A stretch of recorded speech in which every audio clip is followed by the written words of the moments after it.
Hello, grade 12 students! This is our homeroom guidance class, first quarter. Lesson 3 Thinking Aloud My Decisions. To our dearest great learners, I am great teacher Alvin Boods, and welcome to our great community. Expect to have fun, engaging, and amazing lesson for today. Asahan meron tayong makabuluhang matututunan na magagamit sa pang-araw-araw nating mga buhay.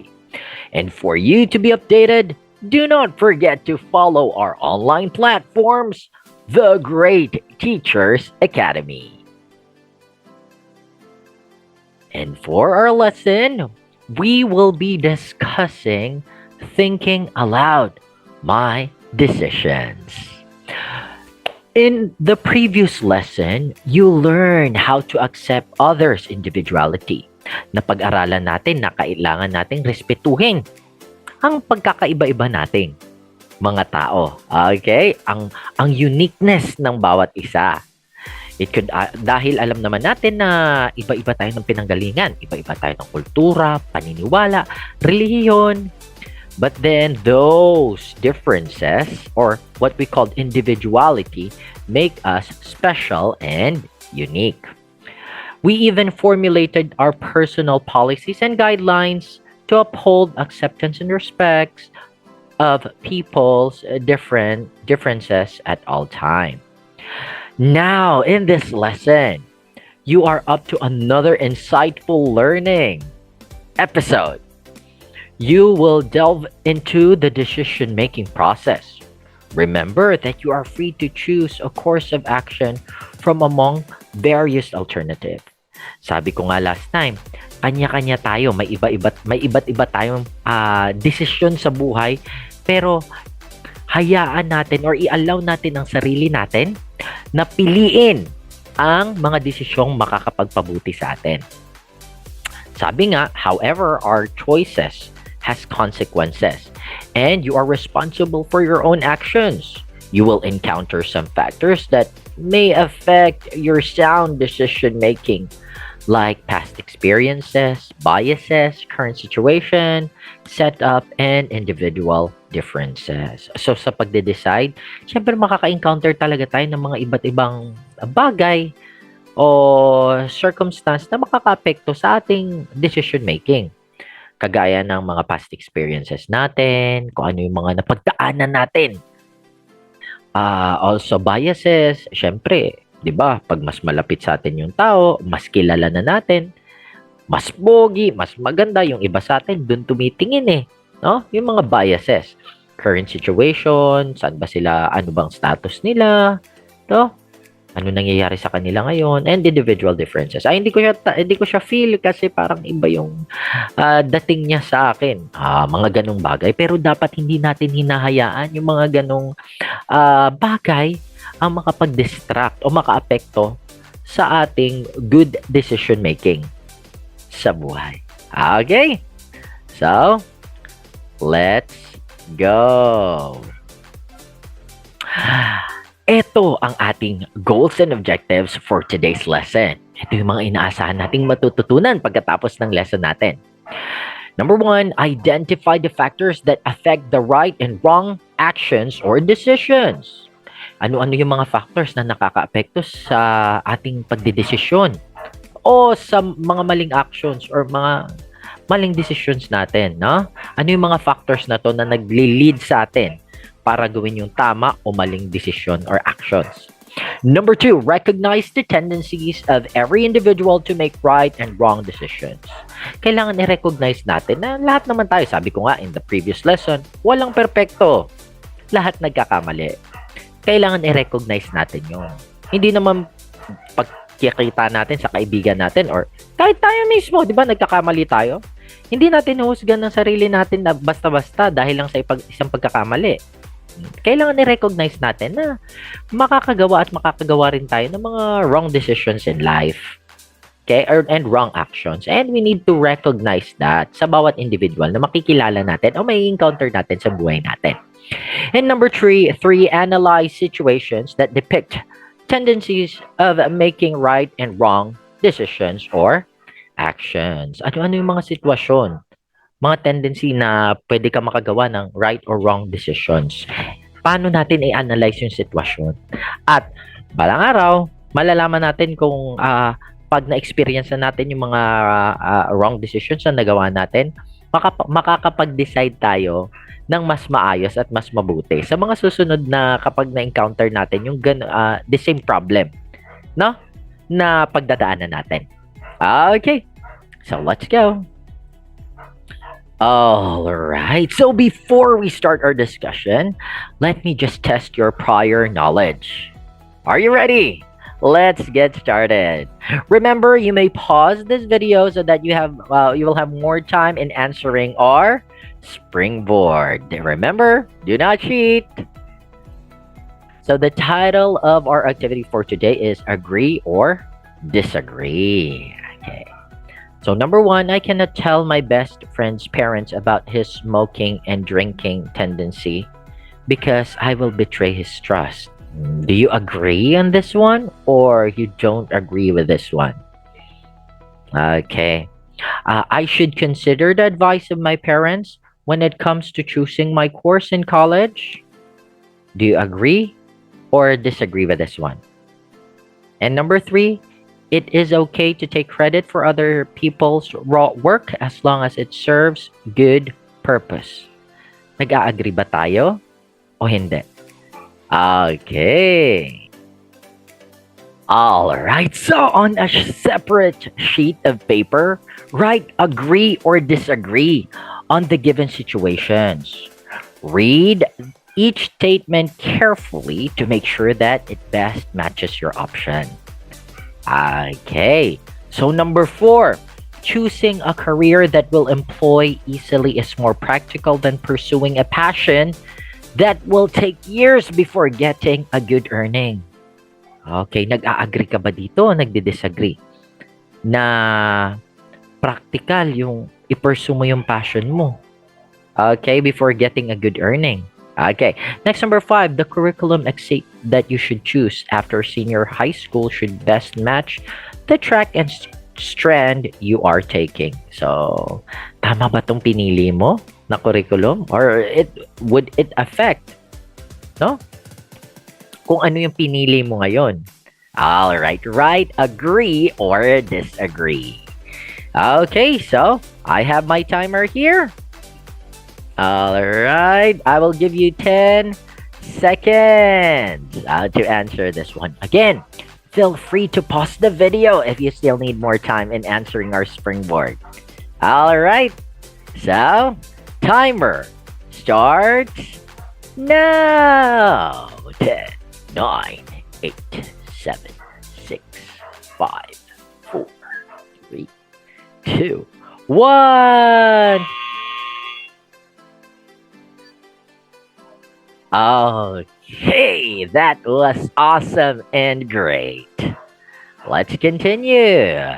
So now let's answer our processing question. What are the factors that you considered in answering? Ano yung mga factors na inisip mo? Para sagutan yung mga tanong or para sa mga sagot mo, no? Kung agree ka ba or disagree. Ano yung mga factors na kinonsidered mo? Okay, para mag-agree ka or mag-disagree ka sa situation na binigay. Number 2, do your experiences at this time of pandemic change the way you decide on things? In what way? Paano naka-apekto sa decision mo yung nangyaring pandemic sa atin ngayon or your experiences during the pandemic? Paano ito naka-apekto sa pag-decide mo ng mga bagay-bagay? In what way? All right, so again, I'll be giving you 10 seconds to answer our processing question. Please feel free to pause the video if you still need more time in answering. Okay, so timer starts now. 10, 9, 8, 7, 6, 5, 4, 3, 2, 1. Okay. Wonderful. All right, so let's continue, guys. Okay, so let's proceed to our lesson proper. Okay, again, the title is Thinking Aloud, My Decisions. Okay. So we make countless choices every day from the very moment we open our eyes in the morning up to the time we fall back to our beds. And our choices are neither right nor wrong. So, the moment pa lang na pagising natin sa umaga, nagde-decide na tayo. We already have the free will to decide. Gusto ba natin matulog pa ng mas mahaba or gusto natin maging productive at gumising na mas maaga? So, it's already a choice that we're making. Okay? Hindi naman siya mabuti, hindi naman siya masama. But then, pinapakita lang sa atin na everyday we're making life choices. No? Nagde-decide tayo araw-araw. Okay. At walang tao, no, hindi nakapag or wala siyang opportunity to decide for himself. Okay? According to Steve J. Hine, author of the book Cultural Psychology, choice is something that is surely valued everywhere. However, the extent to which people value choices and exercise it is influenced by the context we are in. So, ang ating daw mga choices, no, ay binavalue. Ito ay dapat nating i-value kasi meron tayong karapatang pumili. Tandaan, hindi sa lahat ng bagay meron tayong freedom of choice. Tama ba ako? May mga bagay na hindi tayo pwedeng pumili. Alright? May mga bagay na ibang tao ang dapat pumili para sa atin kasi hindi pa tayo capable. Okay? However, yung mga choices na yon ay it is influence kung saang status o kung saan tayo ngayon. Okay, one good example, pag nasa family tayo, nagluto si mama ng gulay. Okay, o nagluto si mami ng gulay. O ano nangyari? Tapos, ayaw mong kainin.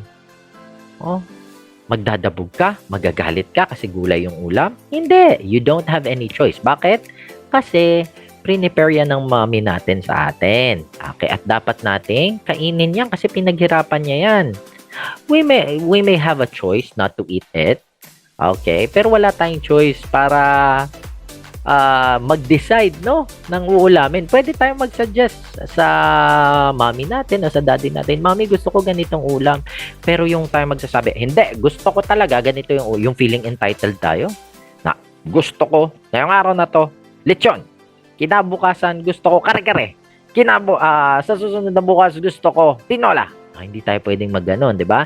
Ang choices natin, pwede tayong mag-give ng suggestions sa parents natin, pero hindi tayo nagde-decide. So, yun yung mga isang example ng mga decision na wala tayong, hindi natin hawak yung mga decision na yun. May ibang tao na nagde-decide para sa atin. Yan ang sinasabi na they are influenced by the context we are in.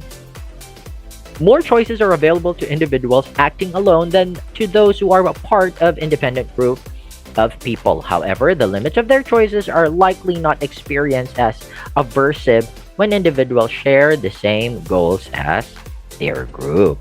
Okay. Let's continue. So, eto guys ang mga factors na kung saan nakaka-affect sa ating mga desisyon. Okay. So, number 1 is environment. The people around us, including the current setup, affect the way we see things. O, di ba? May tinatawag tayo ngayong new normal. Okay? So, there are times that we intend to compare how they face a certain problem with the way we face it ourselves. This is something that we need to get away from as we are all different, including the situations we are in. So, minsan sinasabi natin, uy, bakit sa kanya parang mas hayahay lang siya? Bakit ako dito parang mas mabigat yun sa akin? Naalala ko yung sabi sa akin ng kapatid ko. Sabi niya sa akin, alam mo, hindi mo pwede ikumpara yung problema mo sa problema ng ibang tao. Kahit tingnan mo, magkapareho lang kayo. Kasi iba, kumbaga, parang isang baka yan eh.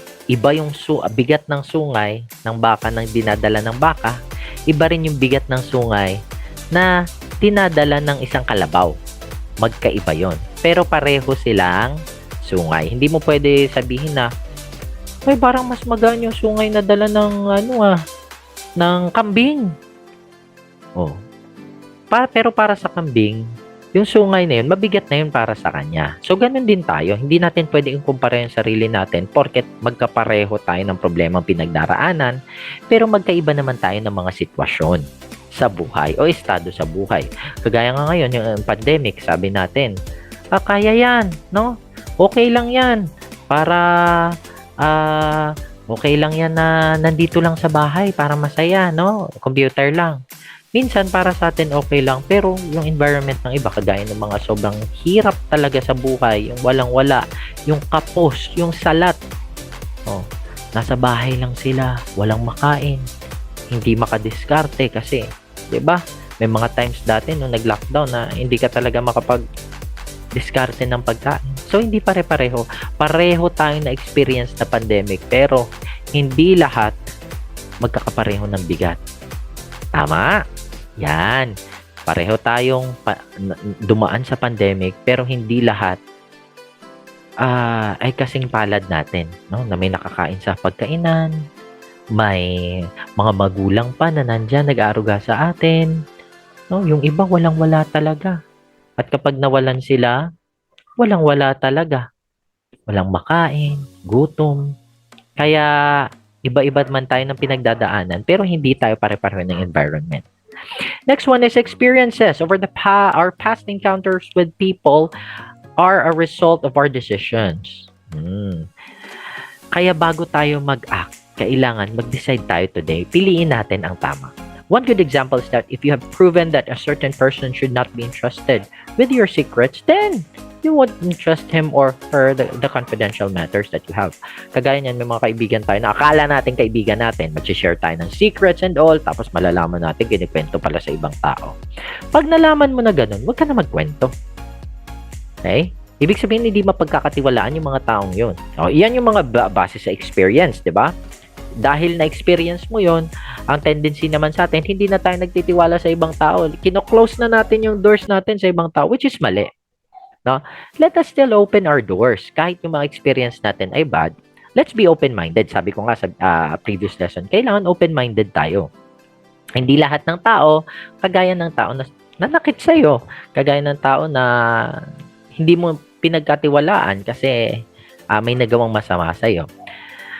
So, the same thing if you have tested action to be effective like your study habits, which lead you to get higher grades. Then, there's a great possibility to replicate such practice. So, kagaya niyan, sa experiences naman, nakita mo, nag-aral ka, no? Nagkaroon ka ng good study habits.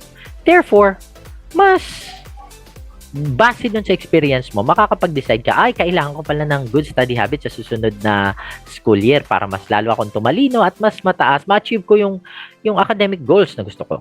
Next is, we do have personal characteristics. We should also take into account the function of culture, attitude, personality, beliefs, abilities, gender, health condition, and others in terms of the way of making decisions. So, iba-iba yan, guys. Kagaya niyan, may mga iba sa atin, paniniwala nila, hindi pwede silang kumain ng dugo. So, therefore, pag may party, diba, nagdala tayo ng dinuguan, huwag natin silang pilitin na kumain. No? Kasi personal nila yan eh. No? Personal belief nila yan. You have to recognize that there are enabling limiting aspects of your personal characteristics. Okay. So, it is now up to you whether you want to live up to that expectations or not. Okay? So next, facts or idea. It is a good practice to decide based on the merit of actual facts or data. Kailangan kapag nagde-decide tayo, tandaan natin, no, dapat nakabase ito sa katotohanan at hindi sa fake. Yes, correct. Hindi sa fake news. Okay? So, for example, nakakita tayo dyan, ay parang mas maganda to ah. No, wag basta-basta magdesisyon. I-search mo muna kung talaga maganda ba talaga yung tatahakin mo. Most especially kayo, magka-college na kayo, grade 12. No? Siya sa ating mabuti, hindi porket sinabi ng kaibigan, ay maganda 'tong mag-nursing, oy maganda mag-engineering, oy maganda mag-physical therapist, o maganda mag-accounting, o maganda education, o kahit ano pa man. Huwag magpadalos-dalos. Okay? Alam ko maganda lahat 'yan, walang pinipili 'yan, pero dapat ibase mo sa kakayanan mo, sa gusto mo, and search for facts and data na naka-align sa goal mo in life. Okay? Lastly, we do have motivation. Our drive to achieve certain things influences our decision. Sometimes we need to let go of small things in order to attain greater things. Isang example dyan. You slip your opportunity to be with your friends on Saturday because it's your schedule for college application interview. Your goal to be a college graduate is bigger than your desire to enjoy the company of your friends.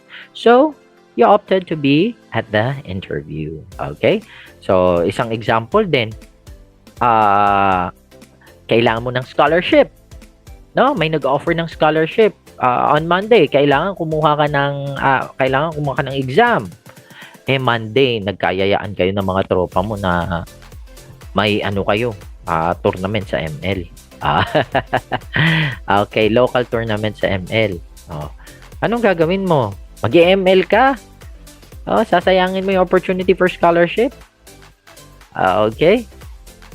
So, sa ano ba talaga yung pinaka-goal mo? Makapag-aral ba? Kung ang goal mo is maging ML expert, no? Or gamer balang araw, and then it's your decision. But most importantly, kapag nagde-decide tayo, dapat andyan yung motivation. Ano ba yung goal natin sa buhay? Hindi ko sinasabing mali ang pagpili sa ML. Okay? Ang sinasabi ko lang, ano ba yung goal mo? Goal ba natin na maging ML player? Maging sikat na ML player? Or makagraduate ng college? Well, I think every one of you would say, gusto nyo talaga makagraduate ng college. Okay? So, piliin natin kung ano yung tama. Okay? At mas pabor para sa atin. Alright? Your decisions will define the kind of choices you are taking. And at the end of the day, you will be the one to face whatever consequences these decisions bring. You may want to go to someone who is well-trained to guide and facilitate your decision-making process. Kagaya ng mga guidance counselor, di ba? Registered guidance counselor ng school natin. Yan, makakatulong yan sa atin. Teachers, professionals, kuya, ate, mom and dad. Okay, they will help you. At alam ko, kapag ang magulang, walang gusto yan sa anak, kundi kabutihan lang. Na mapabuti ang kanyang mga anak. So, it's better to ask them those critical decisions that you wanted to take. Okay? Pakinggan mo. Okay? Malaking tulong. Pag hindi naman available yung RGC, yan, you may consider the insights of your trusted teacher, parents, or adults. Okay! So, that's it. There you go. Doon nagtatapos ang ating talakayan. If you have questions and clarifications, ay pwede niyong ilagay sa comment section. At once mabasa namin ito, I will make sure that GTA team will answer it. And now you have learned something new today. Let us see how you could be able to answer our post assessment. Again, remember, you may pause the videos. You may pause the video if you still need more time in answering our activity. So, part 1, what have I learned? On your answer sheet, write your personal experiences. Or you could use bond paper or paper. No? Write your personal experiences depicting right or wrong decisions you made during this pandemic. Okay, number 2, cite the reason why you did such acts and how you resolved the issue. All right, so I have here the timer. Okay, timer starts now. 9, 8, 7, 6, 5, 4, 3, 2, 1. All right. Okay. Next one. Reflection time. So, ano-ano yung mga natutunan natin sa araw na ito? Okay. Natutunan ba natin na Kailangan wag tayong makinig sa mga fake news kapag nagde-decide tayo. Kailangan nakabase sa facts or data. Ah, ano ba mga bagay na kailangan pag-isipan natin kapag nagde-decide tayo ng isang bagay? Ah, kailangan ba nakabase ito sa motivation natin or nakabase sa mga kaibigan natin? Alright. Kailangan ba palagan natin ang experiences natin? For example, may mga kaibigan tayo na hindi na pagkakatiwalaan. Kailangan ba sa kanila tayo humingi ng advice for decision making? Okay. So, yun yung mga bagay na kailangan natin tandaan. And always remember, hindi magiging matagumpay yung lesson natin ngayon kung hindi natin isa sa buhay lahat na napag-aralan natin at natutunan natin. Okay? Alright. So, that's it. Thank you so much for watching. Always remember, don't study hard. Study smart, specific, measurable, achievable, realistic, and timely. There you go now, and we are done with our lesson. Thank you, my great learners, for listening. I hope that I can still see you in my next video classes. Once again, I am great teacher Alvin Boods. And if you like what we have discussed, please leave a comment, for I will be more than happy to read it. Promise that I will be more inspired and sharing lessons in our great community. Again, for you to be updated, do not forget to follow our online platforms, The Great Teachers Academy. Here in the Great Teachers Academy, we make complex lessons easy to understand. Have a wonderful day, everyone. Goodbye.